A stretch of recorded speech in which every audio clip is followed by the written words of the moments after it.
Good morning, everyone. In the previous video, we had done the themes and the major issues in the play Tuglaq by Girish Karnad. Today, we are going to do the symbolism in the play Tuglaq. The play Tuglaq is noted for its symbols.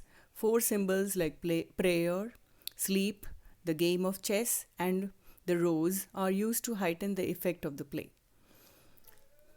As P. Bapaya Reddy remarks, at the micro level, prayer symbolizes the religious idealism of Tuglaq.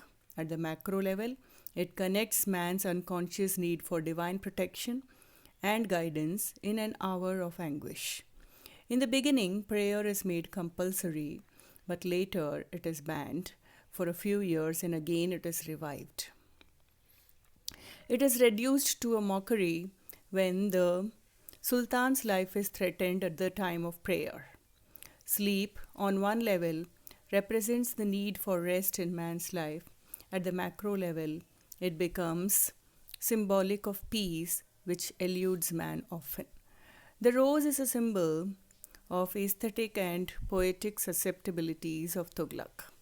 It later on becomes a symbol of the withering away of all the dreams and ideals of Tuglaq.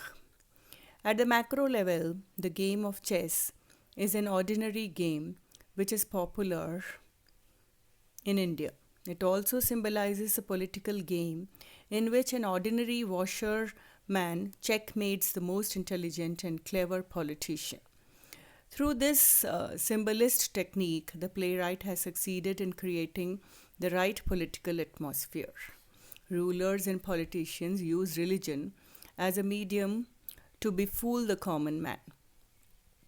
They pollute religion by misusing it for fulfilling their dirty political motives. But religion cannot be used to serve the end of those who are in power because it preaches morals and expects morality from the people.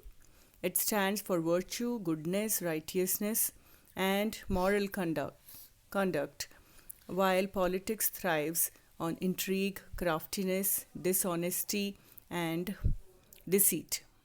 The case of Tuglaq is no exception. What Karnad shows in Tuglaq is that the idealist and his idealism do not go hand in hand with the politician and his politics. The idealist is only a misnomer and has to face challenges which he tries to curb down in his own crafty manner. But the idealist Tuglaq fails in producing any lasting result.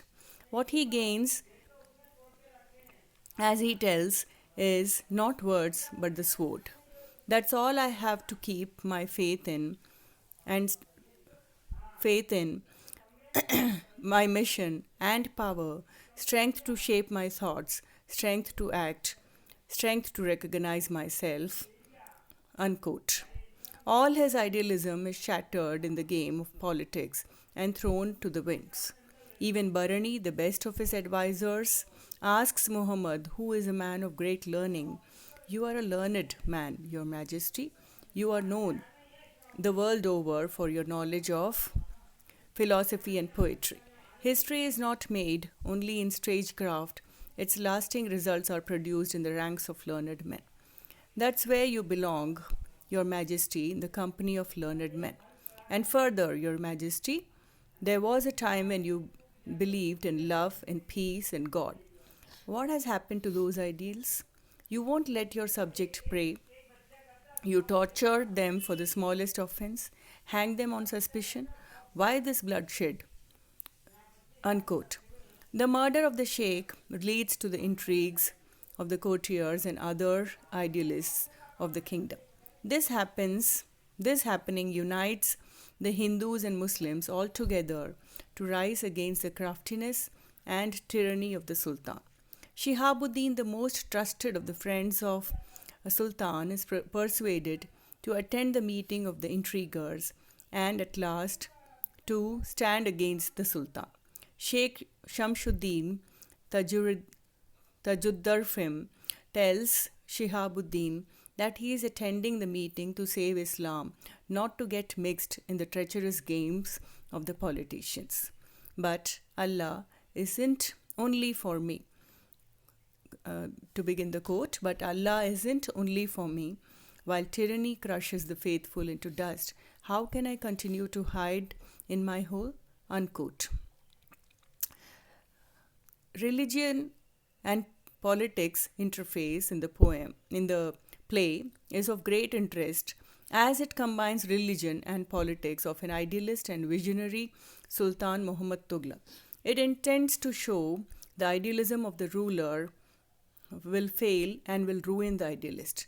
The concepts like secularism, equality, and unity in a country like India are very much ahead of the times.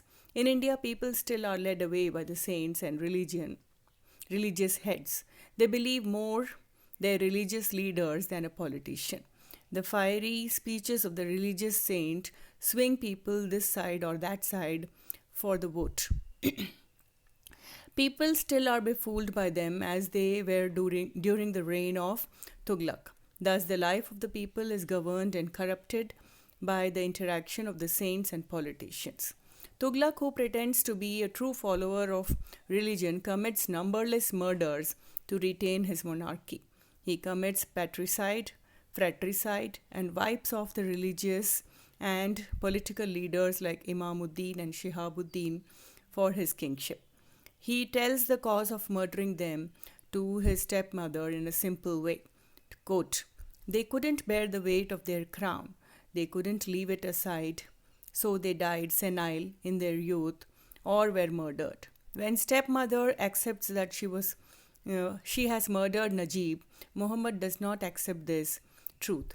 But when she argues it was easier than killing one's father or brother, it was better than killing Sheikh Imamuddin, unquote.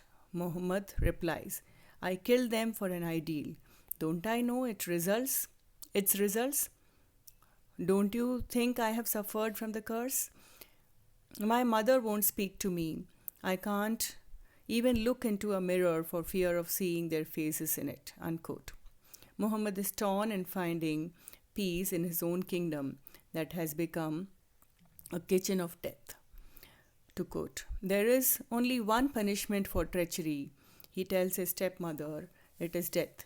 And for killing Najib, he orders even his stepmother, whom he loves more than anyone else, to be stoned, dragged, and killed. Agony and the notion of repentance is one important theme in the play Tuglaq. The innumerable murders that Tuglaq is involved in don't bring him peace. They tear him from within. He feels lonely and frustrated. In such a torn and wretched state, he seeks the shelter of God, who can only save him from misery and the ghosts of the murdered. Only he can help him to be a man. For this, all of a sudden, Tuglaq, the mighty murderer, plunderer, and sinner, falls to his knees and clutches his hands to his breast to pray. Quote, God in heaven, please help me. Please don't let me go of my hand. My skin drips with blood. I don't know how much of it is mine and how much of others. I started in your path, Lord.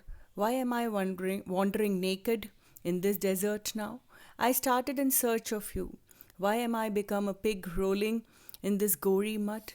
Raise me, clean me, cover me with your infinite mercy. I can only clutch at the hem of your cloak with my bloody fingers and plead. I can only beg, have pity on me. I have no one but you now. Only you, you, unquote. The above passage reveals a Faustian cry of anguish, which comes from the mouth of Sultan. This Sultan uses opponents like pawns on the chessboard of politics and unscrupulously kills them. Tuglaq even fails to offer prayer, which is reintroduced after an interval of 5 years when Ghiyasuddin Abbasid, disguised Aziz, comes to Daulatabad to bless him.